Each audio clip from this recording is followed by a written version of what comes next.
Hello everyone, welcome to the video lecture of the chapter Forest Society and Colonialism.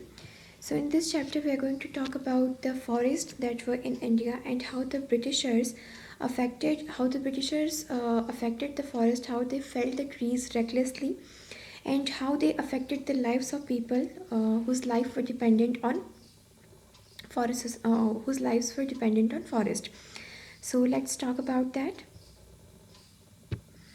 First, what was the reason that Britishers came to India? Means came to India for the forest, because there were forests in their country too.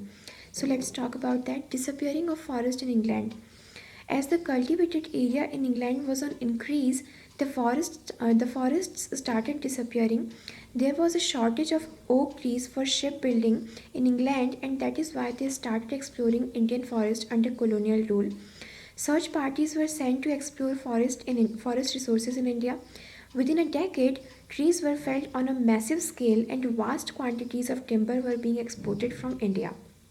So basically, as the cultivated areas of England started increasing, the forest started disappearing or decreasing, and there was a shortage of oak trees. Oak trees are used in the shipbuilding, and there became a shortage of oak trees in England, and that is why they came to India to explore the forest resources of India.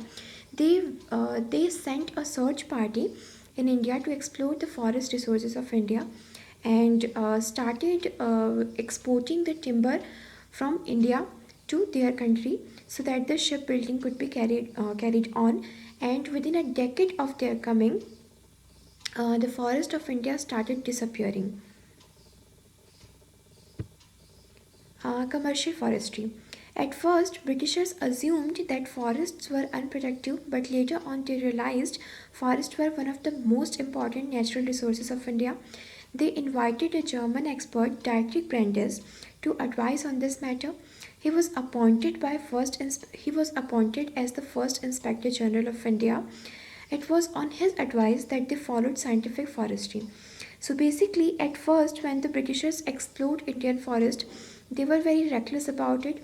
They were felling the trees recklessly on massive scale, and they did not care about that the forests are disappearing. But later on, they realized that if we keep the pace, if we keep cutting the trees down, then there will be no trees left in the near future, and they got worried because of that. And that is why they invited a German expert whose name was Dietrich Brandes to advise on the matter of forestry, to advise on the matter of forest, how to preserve forest. His name was Dietrich Brandes, and he was appointed as the first general of India. Scientific forestry. So Dietrich Brandes, after his arrival in India, he advised the scientific forestry. What is scientific forestry? This is one of the methods of forest management under which natural forests are cut down and in their place one type of trees are planted. So basically, under scientific forestry, natural forest is cut down. You cut down all the natural forest, and in their place you plant one type of trees in a row. That is scientific forestry. After the Forest Act was enacted in 1865, it was amended twice, once in 1878 and then in 1927. The 1878 Act divided forest into three categories. So after the arrival of Dietrich Brandes, he came up with the Forest Act, which was 1865, which had come in 1865. But after the arrival of the Act, it was amended twice, and according to the amendment of 1878, the forests were divided into three categories. Let's see what these categories were. So the first category was reserve forest. The best forest which were producing commercially valuable timber were put under this category. Villagers were not allowed to access these forests. They could not take anything from these forests. So basically, reserved forest, in this forest, the forests that were best and the forests that were producing commercially valuable timbers were put under this category. And of course, villagers were not allowed to enter in these forests, and they were not allowed to take anything from this forest. Like, they were not allowed to take wood or fuel or anything from these forests. The second category was protected forest. These were the forests that produced non-commercial wood. In these, some customary grazing rights of pastoralists were granted, but their movement was severely restricted. Villagers were allowed to collect some wood and fuel, but under restriction.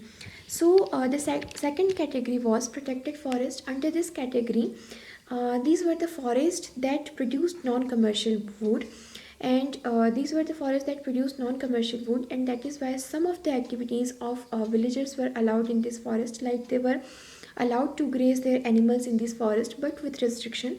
They had many restrictions which they had to follow, and if they were following that restrictions, they were allowed some of the rights in these forests. So the second category was protected forest. The third category was village forest. These were the open forest. Villagers and tribal people could collect wood and graze their animals here. So basically, the three categories were there: reserve forest, protected forest, and village forest. Under village forest, villagers were allowed to enter in this forest, and they were able to collect food, and they were able to collect wood and food and fuel from this forest, and they had the right to graze their animals in this forest, because obviously these forests were not producing anything valuable to the Britishers, and that is why the villagers were allowed in this forest.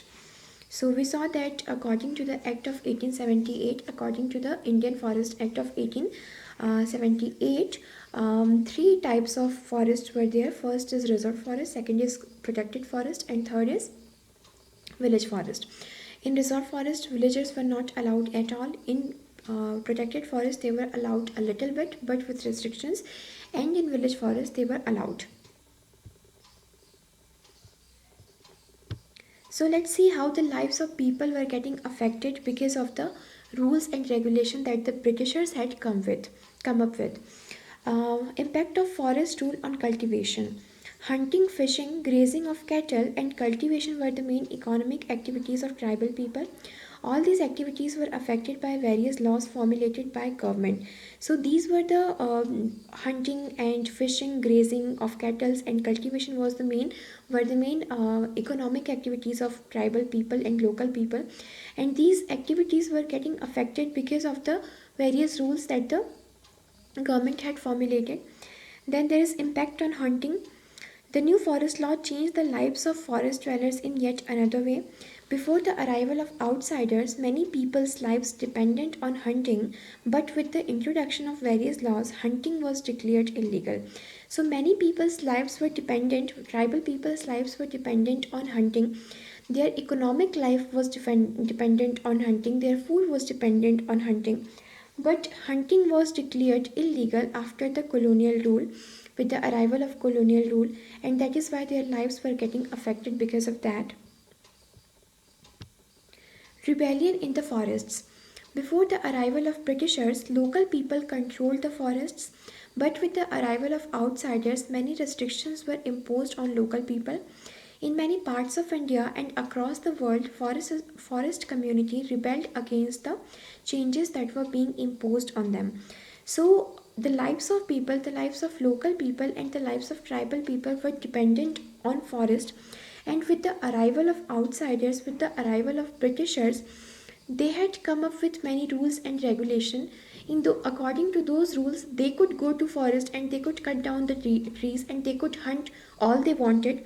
But the local people, whose life actually depended on these things, they were not allowed to do that, and that is why many people across the world and in India rebelled against that. One of the rebellion movement was Samin movement. It was in Indonesia. It was a movement of forest people of Java, which is in Indonesia, against the Dutch. Like India was colony of Britishers, Indonesia was colony of Dutch, so they rebelled against Dutch. It was led by Surontiko Semin. It happened in the leadership of Surontiko Semin. So this was the chapter Forest Society and Colonialism. I hope you all understood that. Thank you so much for joining. Have a good day, everyone.